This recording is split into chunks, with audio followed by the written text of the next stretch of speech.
My horrible older sister thinks she's entitled to my trust fund money and even tried to spread lies about me in order to access it. But I exposed her lies and sued her for defamation. I've been hesitating to share this story, but I need to get it off my chest. This has been a devastating experience that has torn my family apart, though honestly, maybe it needed to happen.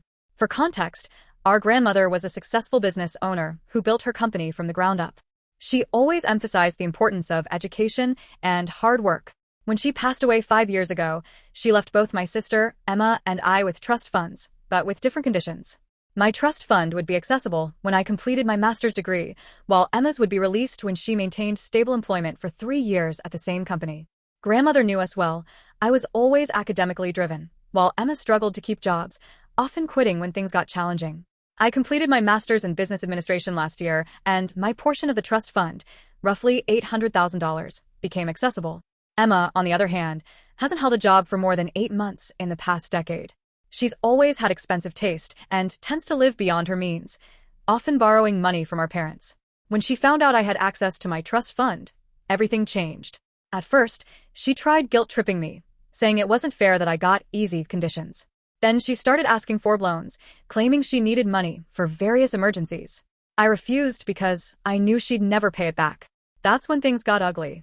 Emma started spreading horrible lies about me to our family and trustees. She claimed I had a gambling addiction and was mentally unstable. She even created fake emails pretending to be my college professors, claiming I had cheated my way through my master's program. Her goal was to have my trust fund frozen and redirected to her as my more responsible sister. Thankfully, I had documented everything. Every text message where she asked for money, every email where she threatened me, and every conversation with family members where she spread lies. I also had strong relationships with my professors who were appalled when they learned about the fake emails. I hired a lawyer and filed a defamation lawsuit against her. The evidence was overwhelming, especially with the documentation showing my late grandma's trust fund conditions. The trustees investigated her claims and found them all to be fabricated. Not only did she fail to get my trust fund, but she also permanently lost access to her own.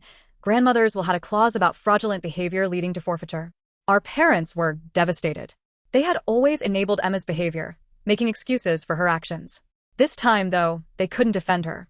The truth was too clear, too ugly to ignore. They're currently in therapy, trying to process how their parenting might have contributed to this situation. Emma hasn't spoken to any of us since the lawsuit concluded 3 months ago. Last I heard, she moved to another state to live with a friend. Some relatives think I was too harsh, that I should have shown mercy to my sister. But I believe there need to be consequences for trying to destroy someone's reputation and future for money. I'm using part of the trust fund to start my own business, just like grandmother did. I've also set up a scholarship fund in her name for students who demonstrate strong work ethics. It feels like the right way to honor her legacy. This experience has taught me that family isn't just about blood. It's about respect, trust, and supporting each other's growth. Sometimes, the hardest part of loving your family is holding them accountable for their actions. Edit. Thank you all for the supportive comments. To those asking, yes, I'm in therapy too. This situation has been traumatic, and I'm working through it with a professional. I also want to clarify that I didn't want to sue my sister, but her actions left me no choice. Sometimes tough love is necessary for everyone's growth, and she had no problem trying to destroy everything that I worked for. Edit 2. For those asking about my parents, they're slowly coming around. Dad called yesterday and apologized for not seeing Emma's manipulative behavior sooner. I have to admit that this whole ordeal has damaged my relationship with my parents because it felt like they tried to side with Emma until the very end. My dad was the most harsh, so hearing him apologize and understand why I'm upset is a good step in the right direction. With some time to reflect and with Emma out of the picture, I'm hoping to rebuild that relationship I once had with them. On to the next story. My greedy stepfather married my mother a year ago, only for me to realize that it was because he wanted a cut of my grandma's huge inheritance, so I made sure he got nothing by exposing him and kicking him out from the family. I, 27F, never really liked Tom, 46M, the man my mother, 44F, married last year. There was always something off about him, but I couldn't quite put my finger on it. You know that gut feeling when something just doesn't sit right? That's exactly what I felt every time he was around. They met one night when Tom was working as a bartender, and they got married only 6 months after meeting. My mom is head over heels for Tom, and it's definitely one of those cases where she's wearing rose-tinted glasses and can see no wrong in him. My beloved grandmother passed away 6 months ago.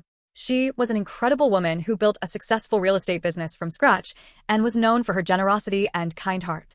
What most people didn't know, including Tom, was that she had accumulated significant wealth over the years. The day after the funeral, I noticed a dramatic change in Tom's behavior. He suddenly became extremely interested in family matters, especially anything related to my grandmother's estate. He started showing up at every meeting with the lawyer, asking questions about the will, and trying to insert himself into conversations about the inheritance. What really set off alarm bells was when I overheard him on the phone late one night at our family home. I had stopped by to check on my mom, who was still grieving. Tom was in the backyard, speaking in hushed tones. "Listen, Mark, I told you this would work out." The old lady was loaded. "Once everything is settled, I'll have access to everything through Sarah, my mom. We just need to wait it out." My blood ran cold. I couldn't believe what I was hearing. The next day, I started digging into Tom's background. I hired a private investigator, using my own savings, and what we uncovered was shocking. Tom had a history of targeting wealthy widows and divorcees, marrying them, and then draining their bank accounts before disappearing. He had done this twice before under different names. I took all the evidence to my mother. At first, she didn't want to believe it. Tom had been so loving and supportive, she said. But as I showed her the proof, the documents, the previous marriages, the court records, her denial turned to devastation, then anger. What Tom didn't know was that my grandmother was smarter than he gave her credit for. She had set up her will in a way that protected her assets. The majority of her estate was placed in a trust that only her direct bloodline could access. Even if Tom had stayed married to my mom, he wouldn't have been able to touch a penny. When we confronted Tom with everything we knew, his mask finally slipped. The loving, caring stepfather facade crumbled, revealing the calculating man beneath. He tried to deny everything at first, but when he realized we had solid proof, he became hostile and demanding. My mother, showing incredible strength, asked him to leave that very day.